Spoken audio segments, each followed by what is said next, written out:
Lawyers. Why did that one couple call off the divorce? My parents told my sister and I that they were getting a divorce. Dad found out about his cancer before they went through with it. My mom stuck with him and took care of him through his passing. My Phil remarried his first wife so she could have health benefits through her terminal cancer. When I was a kid, the neighbor's dad ran off, went to get cigs and never came back. He was a rich banker type and his wife was a harried stay-at-home mom with 3 boys about my age. About 10 years later and she's a real estate agent making decent money. She lost weight, dresses nice, etc. Basically the MILF next door. She has a fiancé but is technically still married, so starts the legal proceedings. Guy comes back to appear in court, sign papers, etc. and falls head over heels in love again with his estranged wife. She takes him back and dumps the fiancé. My friends, the 3 boys down the street, hated their dad for leaving and couldn't believe their mom took him back. IDK how she can forgive him for ditching his entire family for years. Love is love, but he ditched his own kids. I do a lot of divorces in my practice. And typically the ones that get called off are the younger couples that decide they did not make a good enough effort to save the marriage. Half the time, I'll see the client again in about 6 months. The other half seems to work out. The only case that stands out in my memory is a case that was nearing the end. Both attorneys had put in a lot of work. Mediation had been semi-successful. And we were fairly confident we were going to be able to settle the divorce without a full-blown trial. But we knew that a couple issues might have to be decided by the judge. It was clear that the divorce was going to happen though. One day, I get a call from my client. He told me he didn't want the divorce anymore. And he gave me his reason why. I informed him that we couldn't stop the divorce from happening if his wife wanted to press forward. He told me his wife wanted to call off the divorce as well for the same reason, which I'll get to in a moment. I called OC, and he informed me that his client wanted to call off the divorce as well, for the same reason. Apparently, both parties had been visited by God on the same night, and he demanded that they honor their vows and make the marriage work. Keep in mind both parties have spent a lot of time and money already. I asked OC what his thoughts were, and he said, "Who are we to argue with God? We had a good laugh. And they are still married to this day. Yeetus divorcus." God bellowed. "And thy divorce was perished." Divorce lawyer here. Seen a few reconciliations over the years. Couple of cases I've seen. Husband completed rehab and was fully committed to sobriety. Separation where one party was living in a Marriott suite for a month. Not securing own residence. Just too hard on the family going through just that transition.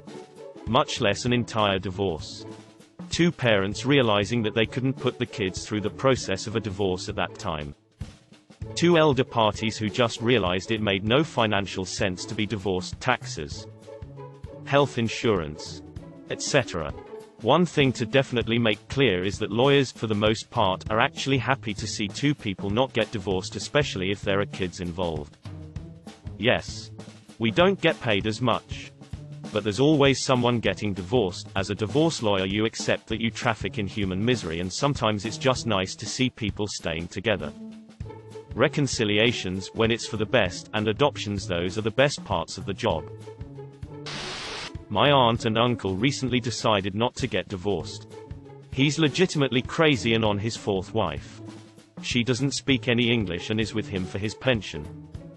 This divorce started because he ran up a large amount of credit card debt buying worthless art at auction. He wanted to mortgage their shared house to pay it off. But she wouldn't sign for that because it would just make a bad situation worse.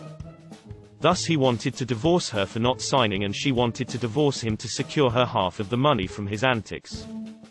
They recently decided to call it off. Though, my uncle's logic for calling it off was that he doesn't want to pay the lawyer's fees. He doesn't really care about losing half his money. But he's not willing to give a cent to the lawyer. My aunt's reason was that she realized she's 13 years younger than him. and that she could just outlive him and get all the money. So, they remain unhappily married. Not a lawyer, but I worked as an assistant in a family law courtroom. Down to the last 2 cases for the judge to hear for the day, and they could not have been more different. The first one was a 10-plus year divorce where the 2 parties could not stand the sight of one another. Over the course of the case, the parties were belligerent to one another, the other party's legal counsel, and even towards the children if it seemed that they were on the wrong side. Throughout their many appearances in court, I honestly wondered what they were going to do with all the free time of not being in litigation when this was all over. Second couple was much younger. They did not have lawyers, and it was their first appearance for their divorce. During the first case's proceedings, the second couple stepped outside. At first I thought it was for the other couple's privacy, and didn't come in until the very end of the first couple's hearing. When they were called in, they just walked in and said they didn't want to pursue the divorce until they gave their marriage a better shot. They realized things could be much worse, and seeing a disastrous divorce put things into perspective. I did not see the second couple again while I worked at the courthouse, but eventually saw them at the local supermarket a month or so later with their kids, so I guess it's working out so far. Almost makes you wonder if setting up sham, horrible divorce proceedings as a precursor to any divorce hearing might be worth the effort. My parents called off their divorce. My mom didn't make enough money to take care of the kids alone. She would have had to move us all back to our home country where she would have had family help. My dad didn't want to lose me, so they stayed together. In the end they divorced 10 years later. My friend's mom decided to stay together for the kids without telling her husband. A few days after dropping their youngest off at her first year of college, the mom served divorce papers to the dad. He was completely blindsided. He thought everything was great, and their life as empty nesters was just about to start. Apparently, she hadn't been in love with him anymore for a long time, and just didn't feel like talking to him about it. I never liked her after that. He was a totally normal guy. Took his kids to sports games. Told corny dad jokes. Had a few beers with the guys in the neighborhood, etc. He was a good, normal guy. And she just gave up on the marriage without ever mentioning it to him, or trying to work on it. Not a lawyer, but an assistant to a family law attorney. Had a call yesterday from a woman looking for a divorce, but was unsure how to go about it. Her husband has traumatic brain injury and therefore can't sign any legal papers himself. The reason she wants the divorce though is so that she can be paid for taking care of her husband. Apparently she can't be paid as in home care while they're married, so she decided to jump on the divorce train. My parents called off theirs twice. They separated and lived apart for about 6 months each time. They hid it well, as it blindsided us kids each time, and it crushed my dad. Only time I've ever seen him cry was mom telling us he was moving out. In the end, each time, he just caved on his position regarding the issue because he couldn't stand not seeing us each day. My sister was the result of their last reconciliation, and the last 20 years has been the longest stint without an attempted divorce. Not a lawyer. My parents called off their divorce 3 to 5 times over the span of 10 years. I wanted them to split up because it was obvious they aren't meant for each other. My mom's reason for not going through with it was a typical stay together for the kids scenario. Although her and I had a rough relationship during my teenage years, and one of the times she told me the divorce was my fault. My dad's reasoning, as we found out later, was a lot more messed up. Each time he asked for a divorce, it was because he was cheating and tried to leave my mom for the other woman. But every time the woman would reject him and he would go back to my mom. It was a different woman each time. They did finally divorce when I was 17, and it was messy and traumatic for everyone involved. But things are significantly better now that they are not together. When my brother and I were 15 and 17, we confronted my parents and said, "If you're staying together for us, please stop doing that, you're making us all miserable."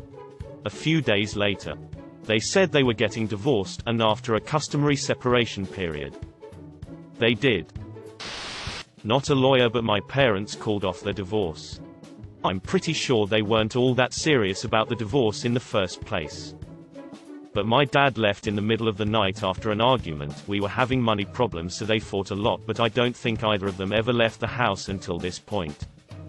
He stupidly went to stay with his much younger, attractive student, both adults. My dad had taught her for years at TAFE. She and many other students of his have close relationships with my parents. My mum took this as a personal assault and confirmation that he was cheating, so started the divorce process. My dad got an apartment. They both struggled even more apart. My brother had a school performance and they both came reconnected. He moved back in that week and got out of his lease. They dropped the divorce. I was pretty young, so there was probably a lot that went on that I didn't see.